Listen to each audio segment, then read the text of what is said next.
So I bought this at Harbor Freight, so it's got a really good directions on it. You just flip the switch from on to off. Nothing happened. I guess you still have to use it. Bummer. Good morning and welcome back to another video with a guy and his projects. Today we are working on the 2004 F250 6.0 Power Stroke 4x4, and we are replacing ball joints. So the ball joints on this thing are bad. You're probably not going to be able to see this. I'm trying to get really close. I don't know if you can see that or hear that, but there is some play in the ball joints. I believe the lower one is the bad one. So we're just going to replace them both. We just did the passenger side. We're going to make this video as quick and painless as we can because everybody hates how much I talk except the people that like how much I talk. So we'll try and negotiate there and do something that makes everybody happy, which will probably not make anybody happy. But making you guys happy seems to be what you think my mission is, even though you don't pay me for anything I put out. So I'm probably going to try my best to make you happy as long as it doesn't take much effort. So that said, this video is my video. You are welcome to watch. You are welcome to learn. You are welcome to use the information I give you. But I don't work for you. I just post these for the fun of it. If you want to watch them, you can watch them. I make a little money on the ad revenue. Not enough to support everything I do, so I really don't care. So, moving on. I want to help you. Let me help you. Stop complaining about the free help, okay? Moving on. Ball joints on this sucker. We are doing some Spicer ball joints. That is typically the OEM manufacturer for drivetrain on Ford. We got the short stubby lower, we got the long tall skinny upper. The other box for the passenger side, which we did, had some torque specs in there. You're going to want a torque wrench. It's going to be very helpful to you to avoid memory steer. Memory steer is very easy to create on these trucks, solid axle trucks, specifically the Fords. What can happen is you can over tighten or not over tighten and loosen, or just not tighten all the way, one or both ball joints, and what'll happen is it'll create a problem where when you turn, let's say you're turning to the right, instead of returning, it'll stay there and you have to force the steering wheel to return. You don't want that. You want the steering wheel to always gravitate back towards straight. So memory steer is a big problem. The way we're going to do that the instructions on the other box said, is your lower ball joint is torqued to, oh man, I don't remember, so follow along because I'll look it up again, but I think it was like 30 foot-pounds on the bottom. Then you do the top to 70 foot-pounds plus whatever it takes to get your cotter pin in, and then you go back down to the bottom and you do it to 140 or 50 or something like that foot-pounds. But we'll go over that in detail when we get there. I'd rather keep you in suspense, keep you guys skipping through the video and missing stuff. It's great. So we have our torque wrench for that. We got a variety of sockets. We got our ball joint press and stuff, which is super helpful. It's done every ball joint I've needed to do in the last several years. I'll link it down below. We got our seal setter. We got a bunch of steel that's in my way because I still haven't built any racks since doing the installation. Working on it. Be patient. We got bottle jack, whatever, brake clean, anti-seize, a variety of tools, and wheel bearing grease. I know I'm not giving you a really good list of tools, but you know what? I gotta make everybody happy, and nobody likes all the detail I put in here except the people that do. Everybody else seems to like me just breezing over everything with little detail, except for the people that like detail. So that's why we're giving you the detail I'm giving you. All right. The only thing we're gonna kind of skip over is these wheel hubs. Find a different video if yours don't look like these Yukons, because these fit differently than any other wheel hub I've seen on these trucks. These are actually quite the pain in the butt to install. So we're kind of just skip over that. If you want to see this specific installation, I have a video dedicated to that. Go find that on the F250 playlist. Other than that, yours probably looks different, probably comes out different, probably installs different, so we're just going to kind of skip past that part. This isn't as bad as it looks, ball joints. Really, it's not. You take your tire off, you take your brake caliper off, your rotor off. You got to remove your tie rod. That's going to be helpful to you.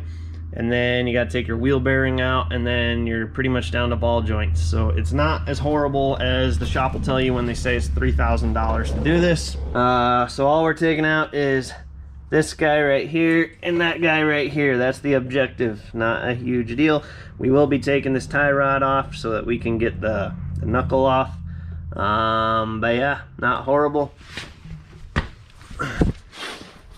As you can see, we already did it on this one. That's a bright and brand new shiny lower ball joint and a shiny upper ball joint. Not that you can see in the dark. Took advantage of the time and re-greased tie rods while we were here. Oh yeah, check out that dual steering stabilizer. Got a video dedicated to that too. Check it out. I want to get started. There's things that you guys aren't going to care about seeing except the people that care about seeing it. So we're going to do it my way. I'm going to rip the tire off, rip this out, and get that done, and then I'll turn the video back on at that point. And that should please at least the people that don't want to see that stuff. Probably won't please the people that do, but it'll please the people that don't. So we'll go with that. I'll be back. Okay, I got a super bright light facing at this that I just bought specifically to help you guys visualize this. And I bought halogen because the LED flickers too much. We're gonna try this thing. It's freaking hot at my elbow right now and I can't see anything because it's so bright. Hopefully you guys can. So we got the tire off. That's 8 lug nuts for those that care. For those that don't, pretend I didn't say nothing. The hub is out. Regardless of what yours looks like, you will end up at this point after the hub is out. That's what mine looks like. Told you, shouldn't look much like yours. So now we have this snap ring plier or snap ring to deal with. These snap ring pliers I will link below. These things are absolutely amazing.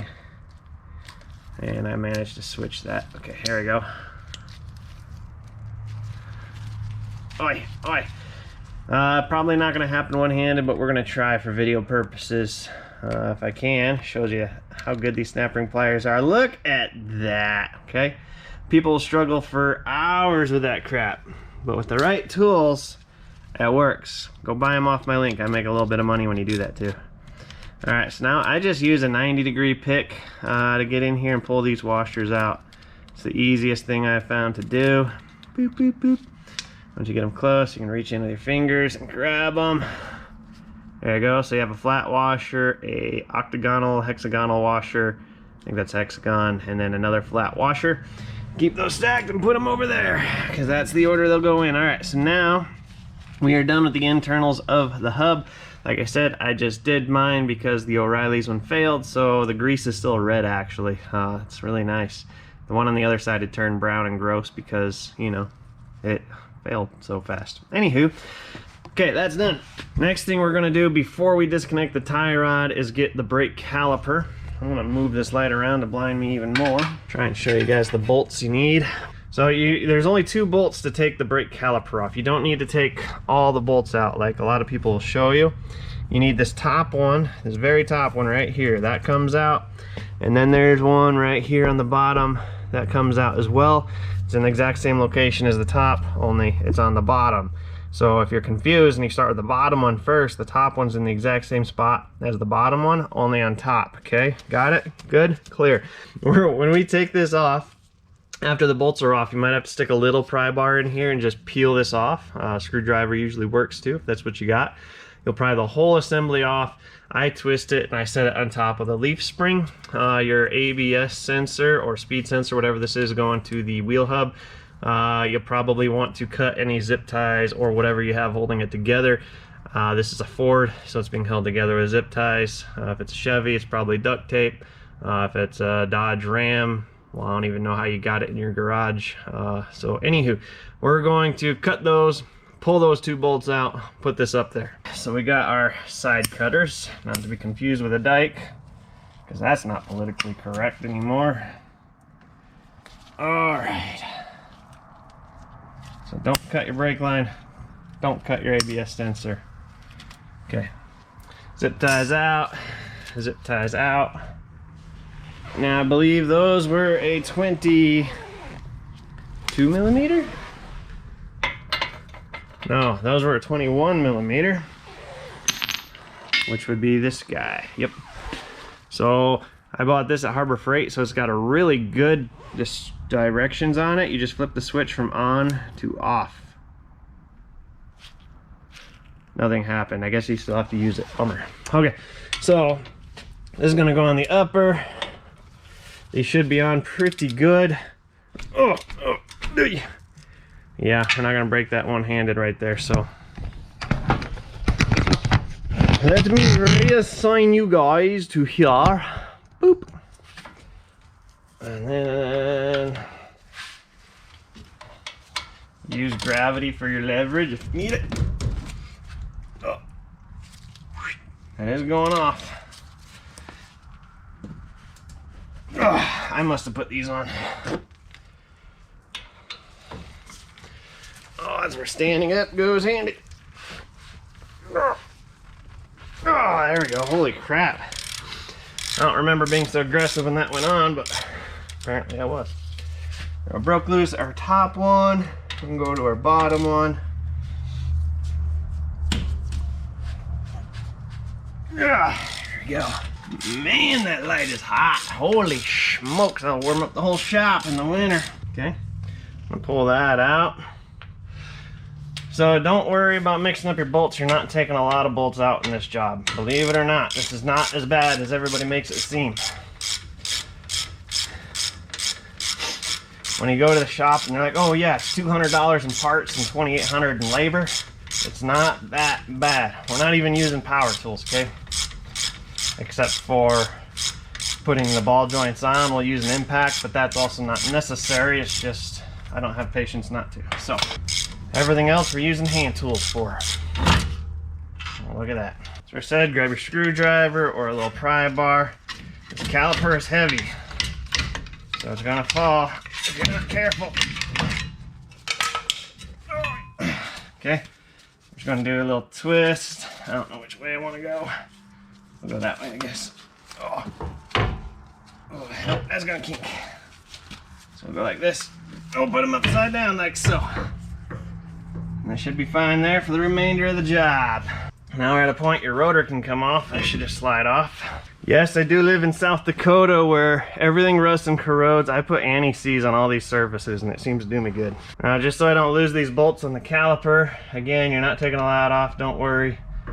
I'm just gonna slide these a couple threads back into the caliper. So this is the point where I'm gonna take off the bolt or the tie rod. It's just a cotter pin, and then depending on what aftermarket one you have on at this point, your nut will be different sizes. I actually just had this out yesterday so I could do the other side. But I put it back in for the video purpose. Okay. Mine is a 22 millimeter. I just had mine out yesterday, so I'm not gonna have to hammer it. If you can't get this out, some hammers here and tie rod end pullers, whatever you feel like doing to get it good done. But mine should pop right out because I had it yesterday. Oh. Okay, same thing. I'm just gonna thread this nut on 2 or 3 turns, keep it in place. Cotter pin I'll probably replace, but so I remember to replace it, I'm gonna stick it through right now too. Okay, we should be at a point where this is free floating, so you can get to whatever bolts you want. See that? Very nice. Your tie rod holds it in place. That's gone, not being held in place. So your ABS sensor, speed sensor, whatever we want to argue about it being right here. This is an 8 millimeter bolt. We're going to take that out. And then you can do one of 2 things. You can either unclip your ABS sensor from the hub itself, or you can unclip it here and take it with you. Or option 3 that I didn't give you a second ago is you could just take your whole hub and put it up on the leaf spring with the caliper, which is not what I did on the other side, but I might try that on this side. The other side I replaced the hub assembly anyway because the O'Reilly's version failed us, so maybe we'll try that. Alright, so that is now free, only attached to the hub. Now we're going to get these 4 nuts back here. I can't see what you're seeing right now, but if you go in behind the knuckle, you should have a nut up here, then you have one down here, and then and that's just the stud from here and here, so follow those back. Same with the other side, you got another 2 studs here and here, so there should be nuts back here and here. If you can't quite get it with your ratchet, just turn your axle, just spin that to a point where you can. I find that if the inside yoke is flat like it is now, I seem to be able to access everything, but if you can't, it's super easy to spin. Not a huge deal to reposition. Important to note, so I like to use these impact sockets for everything because it's a stronger material and it doesn't spread when something's torqued. These ones will spread and pop. But you need a thin wall typically to get in here to these guys. So we're going to use a 21 millimeter there. So that's going to be off again. Doesn't matter which one you start at, just pick one. Ugh, it's all greasy. If you have an impact gun, you can use it at any time. You don't have to wait for me to use mine because I'm not really going to use mine today. I'm going to break that loose. Nope, we're just breaking them loose right now.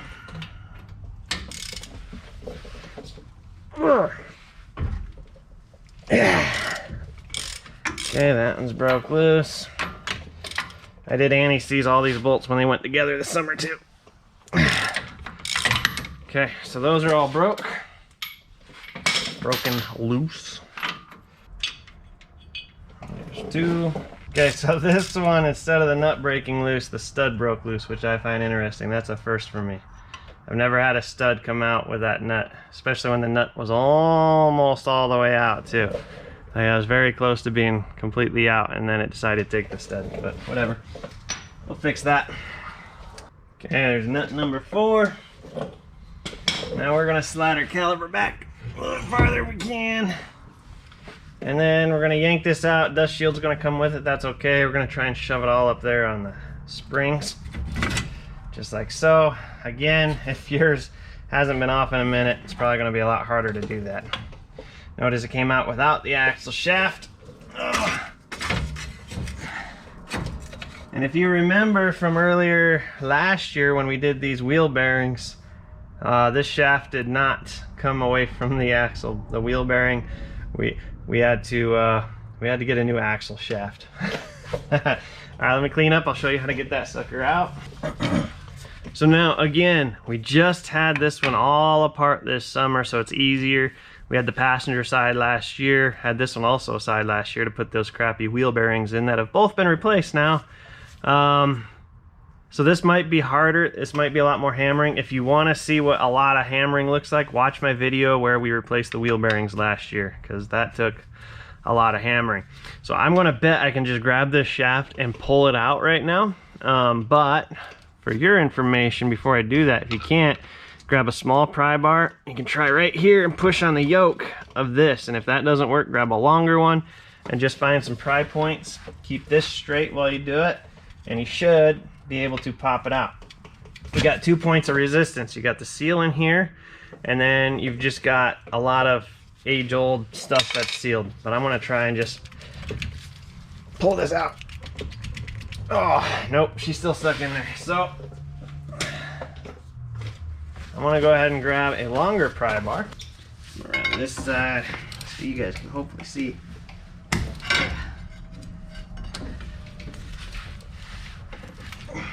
Grab it, there she goes. You might just have to do a lot more yanking and pulling than that. I don't know. We'll see. You'll see. So this side's short. The driver's or passenger side is much longer. So when you pull this out, it'll come out for a long time. That makes some people happy, I know, but ours is short, so that's what we got.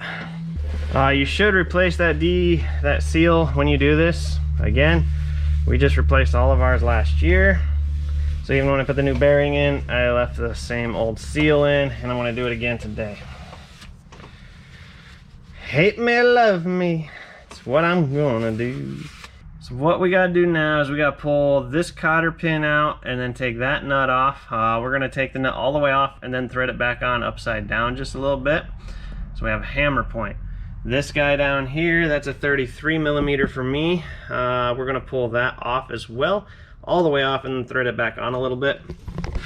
The reason we do all the way off and then back on a little bit is that way we've cleared all the threads, so when we start hammering on it, we don't have to fight threads and fight dirt and threads. So there's multiple ways to go about this. You can open that up, stick your ratchet there, close it up that way, stick your ratchet here.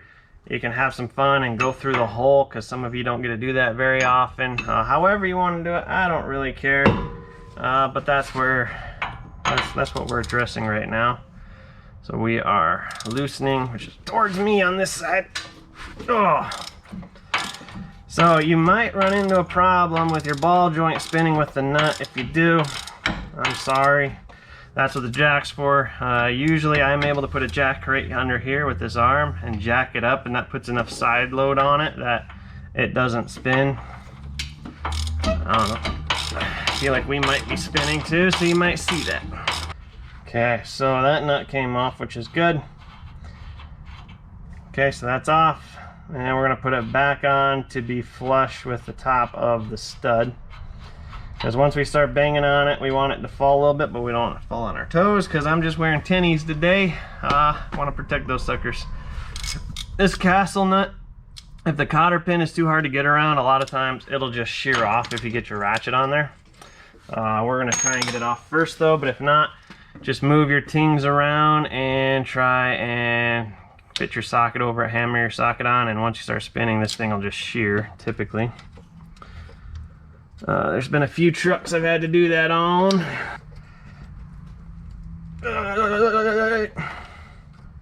They have cotter pin pullers too, by the way, but needle nose always works. Okay, this is a 33 as well. Look at that.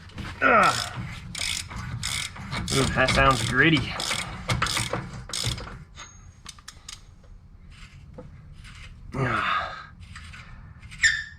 Oh, that's gross. So this one, if you start hammering on it with the castle threads, castle part of the nut up, it typically tends to just bend. So we're going to take this and throw it upside down, put it back on, and we'll have some more meat to hammer against. Next thing I want to do, probably doesn't help, but just in case it does, I'm going to take some penetrator lubid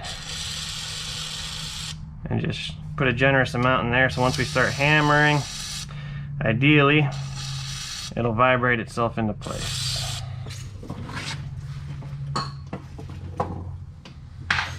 Because now's the point where I give a little tap tap here, a little tap tap here. Give as strong a one as you dare. Flip it around, do the same thing. Do your front side if you so desire. And then we're just going to start hammering it down.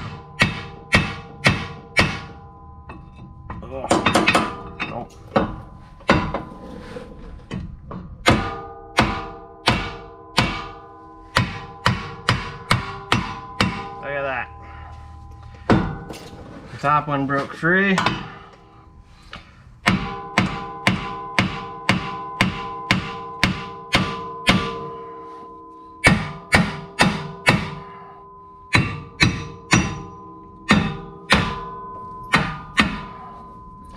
we just gotta get the bottom one.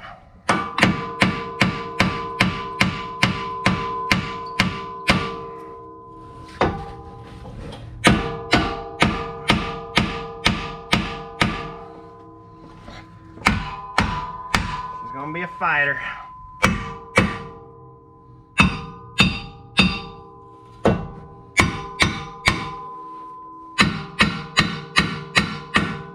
Just sometimes you get your air hammer in there and hammer it out, and we might end up there, but we're not there yet.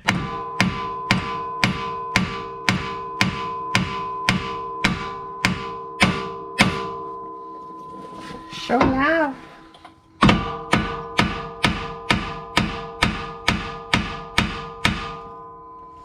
Oh boy. Don't do that. Oh, and don't catch it with your foot like I just tried. That hurt.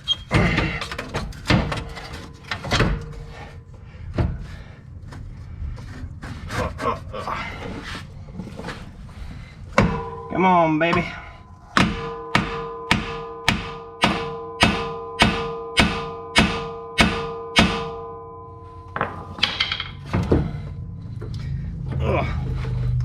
Ironically, the other side kind of came right out.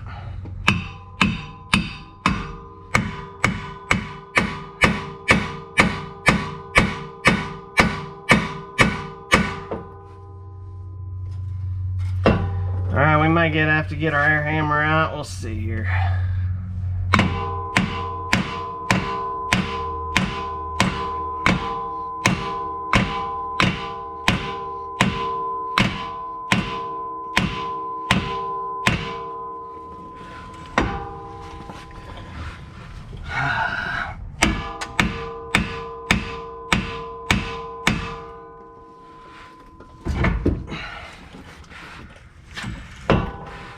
Okay, so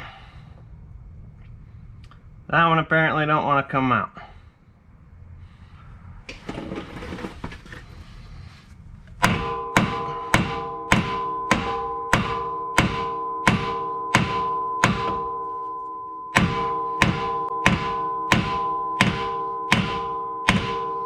You can use a pickle fork, which I don't usually have a whole lot of luck with. You could use a press to press that out. You could cut it, get this whole thing out, and then you could punch it from above with a punch. Or you could just keep hammering.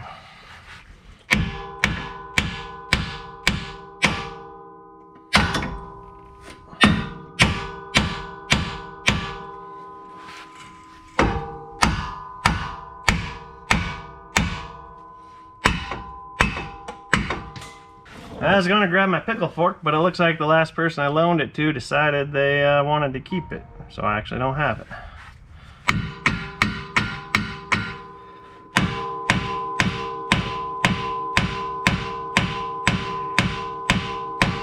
So we are left with hammering her out.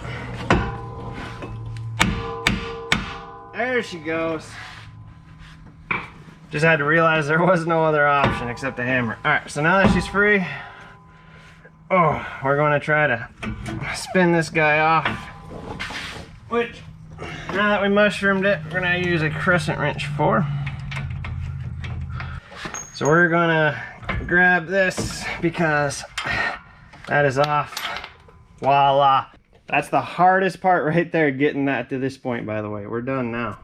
So getting this out was the hardest part. This is the most frustrating part. There is a difference.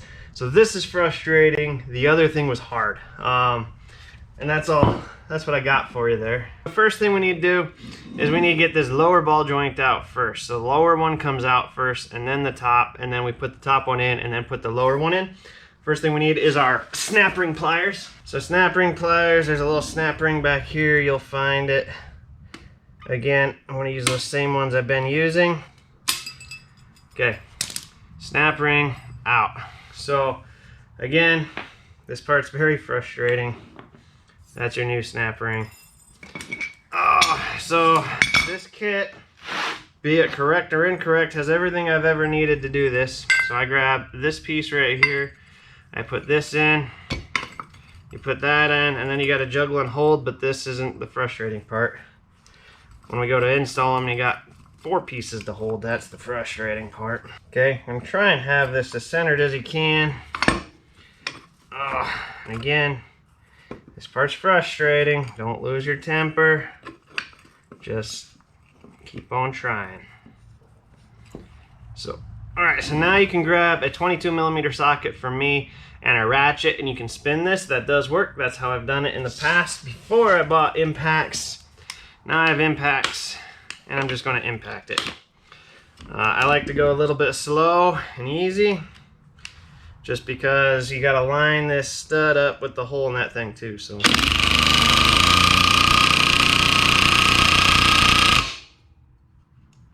oh, she's in there tight.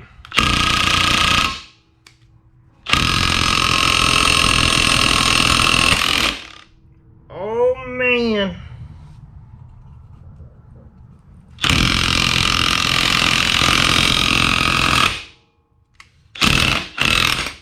Okay, so we got her in there too fast, and she got misaligned.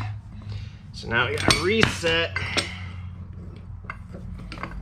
Yeah, this one was in there good, man.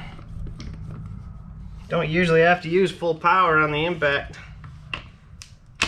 Usually I go for number 2.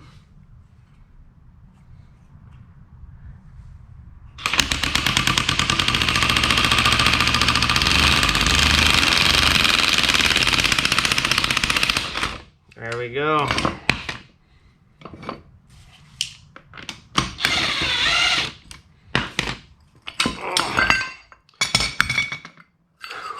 So that's the lower one. So this actually broke coming out, but she was in there. Still movable, doesn't actually sound that gravelly, but this is the one that when I was sitting in there and I moved the tire in the truck, you could see this moving, so that was no good. All right, so lower one's out. The upper one's the same way. You might have a grease zerk on there. Feel free to remove that. If you're like me and you're impatient and you know that this is coming off anyway, you don't care. Just put that cup in place, slide this down. That's why you need the bottom one removed first. And then we're going to do the same exact thing on the upper one. The only difference is you're going through the hole for the lower one. I'm really hoping you guys can see all this. That should be good. There we go. That was the easy part. There's your upper one. She's solid, but that's because I was hammering on it like crazy too. So, alright, so now before we put the new ones in, I like to just clean up these holes without getting in your eyeballs. Okay. So clean it as much as you want to clean it. I'm not going to judge nor care. We're going to take our upper one. That one's going to go in first. One of the things you want to do is just make sure it doesn't fall in. It should not fall in. There's a reason we press it, and that's because it's supposed to be pressed. So neither one of these fall in, which means we're good. This is the absolute worst part of this whole job. The most frustrating is getting these suckers in. So you got to find a cup that'll fit. The upper one, oh, I thought that was the one I used yesterday. This one. What was it? So the upper one, I got a cup here that fits good, that will not crush the boot. Put that in place like so. Then we need a cup that's going to be wide enough to go around this hole and yet short enough that we can shove it in here. And that is the frustrating part because such things don't typically exist in my life. I'm gonna use this cap right here. I'm gonna put that in. I'll start tightening it. Now the trick on this is going straight. You don't want to go in crooked. You really, really, really want to go in straight. So this is where things get really frustrating. Just trying to balance all this crap at the same time. Because you gotta hold all these cups.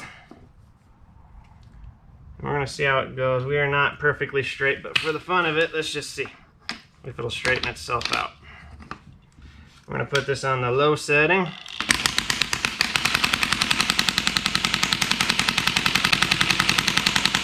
That's me barely squeezing the trigger because I'm trying to make sure it goes in smooth.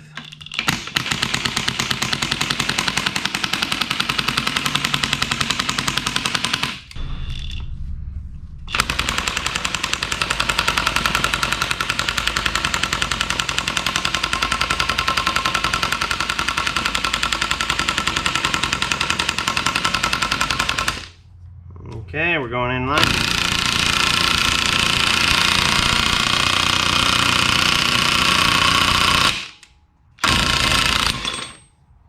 Alright. So the upper one is flat on its flange. That's what matters. It's like almost perfectly flat on the bottom here, juts out just a tiny bit. So that should be lined up and good to go. I don't have a cup that's perfectly set. That one is good, so we can put that on. But then we need something that sits down here. So I think maybe we will use that guy, simply because there's enough room to use that guy. Yep, there is. So we'll take this.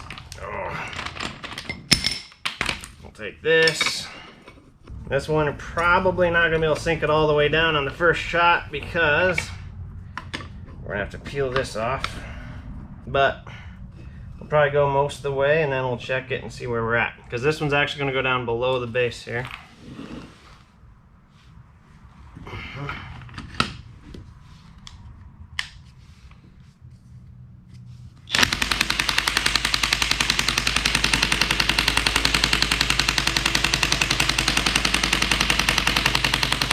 I think we're going good. I'll beef it up.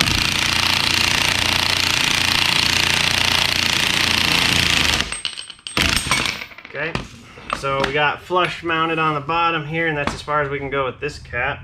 So then we got to find a different cap that'll allow that to go down even further, which that one might be our best bet. I just don't like it. That one's too small. That might work. Let's try that.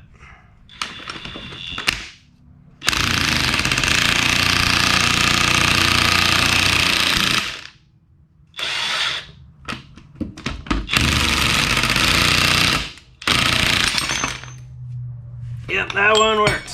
Cool. Okay, so now we kind of take our new snap ring. Oh, excuse me. And we're going to put this back on where the other one was.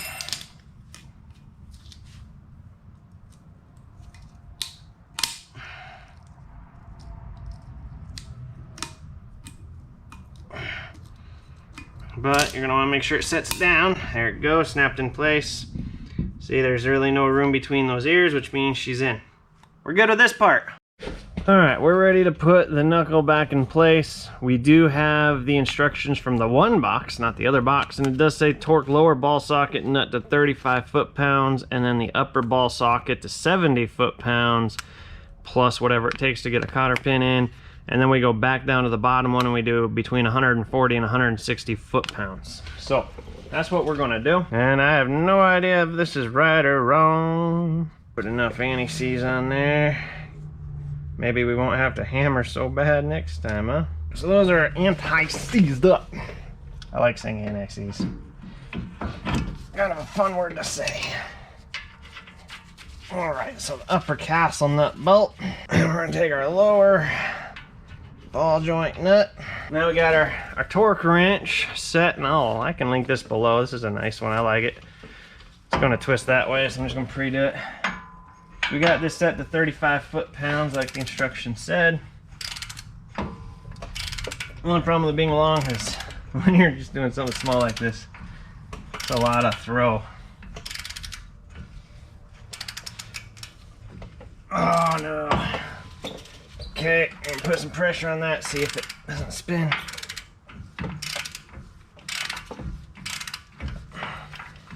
Okay, so in cases like this where it just wants to spin, we're going to do our little trick I was telling you guys about with the jack to put pressure on the shaft. It's all scraps from doing my porch handrails. Glad those are done. That was a lot of most welding I've ever done in my life, but turned out good.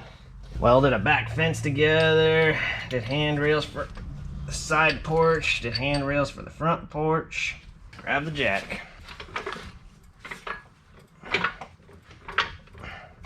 There we go. Now she's solid. Oh, let's see if it'll work.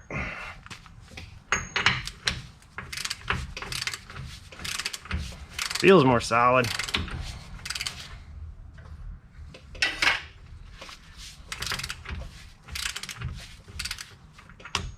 Yeah, we're going now. Just takes a long time because there's so much throw on this long bar. Here we go. Okay, right? So that's 35 foot-pounds right there. Now we got this up, we can suck that down a little bit. So then we're gonna do 70 foot-pounds on the top. Getting stiff.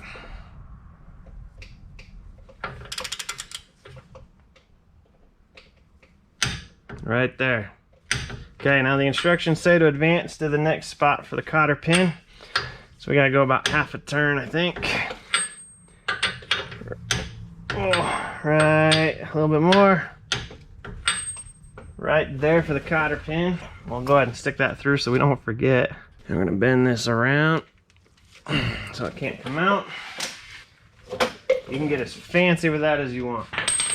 All right, now we're going to adjust to 150 foot-pounds. Here's 140, and it says between 140 and 160, so we're just gonna go 150. Boop. So you guys can see here.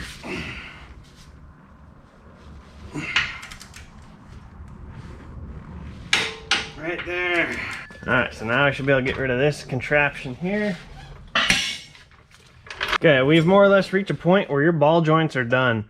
So by the way, so if you torqued it and it's too tight, like if you can barely move it, that's too tight. The torque specs worked out for me on this just fine, but there is room for error in there. So if you find it's too tight, so I'm not a mechanic, but I feel like you should be able to take, you know, relatively easy, a thumb here, and a thumb here and push it around. It shouldn't be woo, woo, woo, flippy flappy. There should be some resistance, but it shouldn't be, you shouldn't have to struggle. It should just be a nice smooth push. That seems to be what works for me in the past. Hasn't done me wrong, so that's what I'm saying. Again, I'm not a mechanic. All right, but now, so you've got your ball joints are done. Woohoo! Congratulations! You just saved like $3,000.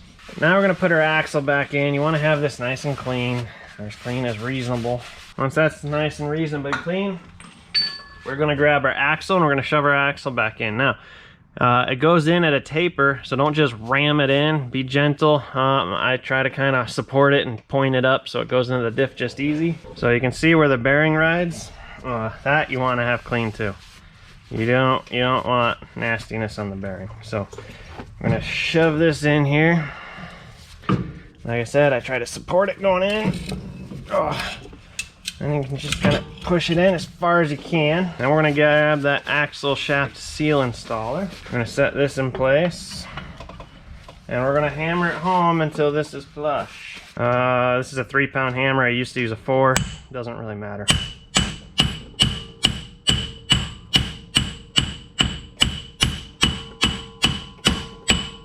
Make sure all sides, like this side right now is not set for whatever reason. Okay, it's all set in. I will link this below because it's very helpful. Okay, we're done with that. Axle's in place. At this point, we're ready for your wheel bearing to go on. So, take this, put it on my leg, which is gonna hurt quite a bit. Uh-oh, memory card's getting full. We're gonna have to speed this up. So, that stud that randomly popped out, we're gonna thread back in here. I don't have a good way of locking these in so far. This is the first one that's ever popped loose on me. And I've always just used channel locks until don't go no more, which is right there. And this is ready to go back on, fellers and fillets. All right, so the dust shield faces forward. So this just slides in like so.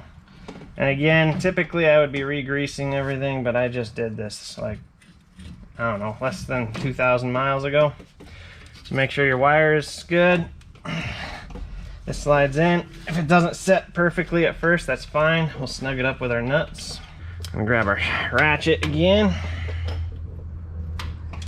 Okay, so this is not snugged up. So we're gonna go till this is snug, and we'll go to the opposite corner, and then we'll go down, and then we'll come back up to the other opposite corner to get everything snugged up. Once it's all snugged up, we will then go ahead and torque them down to whatever torque spec is, which I don't know, so I'm not going to tell you. I'm just going to go tight.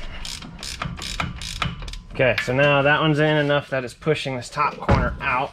So before we get something tweaked, I'm going to go to this top corner. We're going to snug this one up, and that should bring it so that everything is flush theoretically. There she goes. She's getting all flushed up now. Okay, so she's flushed up. And this one we can get to the point where it's tight and we can lock her in. Okay, so I didn't look up torque specs. We're just going tight.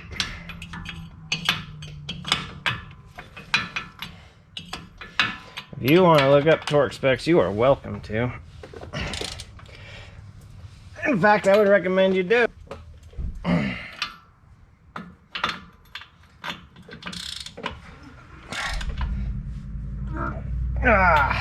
Okay. Voila. So now before we forget, we're going to grab our 8mm bolt up here, holding our speed sensor on to the knuckle. Twist this around to fit. Grab our little guy here. It's just a plastic clip. It's nothing you need to like structurally secure. You're just holding the plastic wire down. So I'm using a little 1/4-inch ratchet, and I'm not even going to push it. I'm just going to get her snug. So that's snug. Watch this, pinky finger. Boop. Good enough. All right, so that's done. We'll secure that to the brake caliper here in a minute. Before we get to the brake caliper, I'm going to turn off the camera and I'm going to get my locking hubs in. Again, you don't need to see. If you want to see the Yukon hubs go in, I've got a dedicated video just for that. This is not that video, so I'm just gonna go ahead and put that in, and then I'll turn you guys back on in a minute. That'll give the camera time to cool off too. Okay, I got my locking hub all back in together. And you can test that right now. It's in the lock stage. So the axle should be turning. If we turn it to the free stage, axle doesn't turn. So it's winter, I'm leaving it locked. Now we can put our tie rod back in, which that whole situation would have been easier if this was in, but I wanted to show you guys and camera was off, so I waited just for you. Okay, so tie rod, it'd go back in. No, you shouldn't have to do an alignment after this, unless you did some weird stuff with that, which if you're doing that, you should know you need an alignment already anyway. So we're gonna stick this castle nut back in place. So this, we're just gonna go snug. Oops, and then find a cotter pin hole. So right about there is snug. We got plenty of room for a cotter pin right where it sits. So we're gonna shove that through. Needle nose to pull it. And then we're just gonna bend her around. We can go grab our rotor. We'll put our rotor back on. But before we do that, because I like to pull things apart when I want to pull it apart and not hammer on it like we did those joints, ball joints, I'm going to spread some anti-seize on the mating surface. We're going to go back to free so this is easier. Dun -dun. Again, right or wrong, don't know, don't care. It's what I do. Haven't noticed any faults from it yet. Now if you do any of this, or if you've been wearing greasing or conserving your gloves before you start playing with your rotor, make sure your hands are dry and clean. Rotor's going on, like so. Now we can put our brake caliper back on. Make sure you don't kink your brake line when you're doing this. Just remember, we kind of did a little twisty action to get this on. Or off. Pull out your 2 bolts. I still got lots of anti-seize from, you know, like 1,000 miles ago when I had to do this bearing. Oh, you might have to work it into place because we did not depress the brakes or open the brakes, but it came off, so it better go back on. There we go. Oh, I find it easier once you get one bolt going, the other one's way easier to get in, so I like to start at the top because that's what I can see. There we go, see? It's only got like 2 threads in it, but it's enough for now. I'm good to get the bottom one going. So it's a shallow 22. Okay, we know the bottom one's snugged up, so the top one, we can go ahead and just tighten her down. Whatever you feel like is acceptable. Grab your torque spec. Do it right if you like. Or just do it tight. Whatever floats your fancy. Just remember you're responsible for everybody else on the road when your car fails. Whether that's legal or not, I don't know, but it should be mental. So, alright, so now I'm gonna grab some zip ties. We're gonna re-secure our ABS line. So, a couple zip ties, because none of this stuff is stock for me anymore. And I live in South Dakota. It gets just a little bit chilly here, so I'm using some cold rated zip ties. Cut them with your side cutters, not to be confused with dikes, because that's not appropriate anymore apparently. Call them what you will, I don't give a crap. So everything is done, we just got to put our tire on and take her for a test drive. Right, we can get this big old 35-inch tire. These are F-rated tires, by the way. They're not E's. They're a fair amount of heavy. Oh, okay. Wait.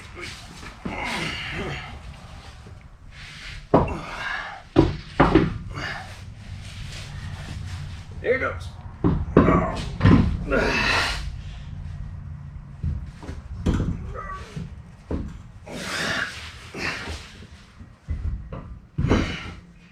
Okay, come on. That's not nice.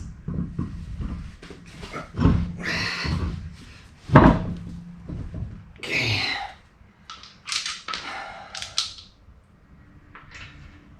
Grab our torque sticks.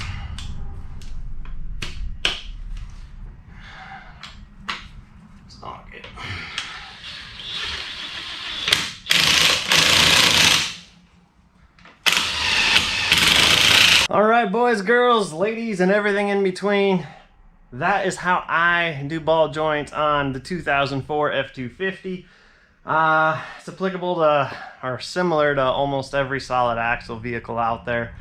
Different torque specs, obviously, slightly different procedures, but pretty much all solid axles. That's more or less the process I utilize. Keyword being I. Okay, it's not necessarily the book. I'm not a mechanic. I don't know what I'm doing, but that's how I do it. So, if you guys need help, watch the video. If you skip through 90% of it because it's super long, and you ask questions, that's fine. It helps the algorithm, but ask your question, then go back and rewatch and see if I answered it for you. I think I got most of them except torque specs. I did do the ball joint torque specs. It's in there. Go watch it. I know it's long, but covered every detail that I could think of for you except torque specs. So anyway, I'll link all the parts and tools down below. I do get a small commission on that stuff if you buy within 24 hours of clicking on the link, and don't click on somebody else's link after mine, and yada yada blah blah blah. Who cares? We're gonna go take this for a test ride, make sure there's no memory steer, and pick up some smart parts in Rapid City. Yeah, keep watching. I'll keep posting. I'm gonna go wash this and run to Rapid and give her a test run. So thanks guys, we'll see you later.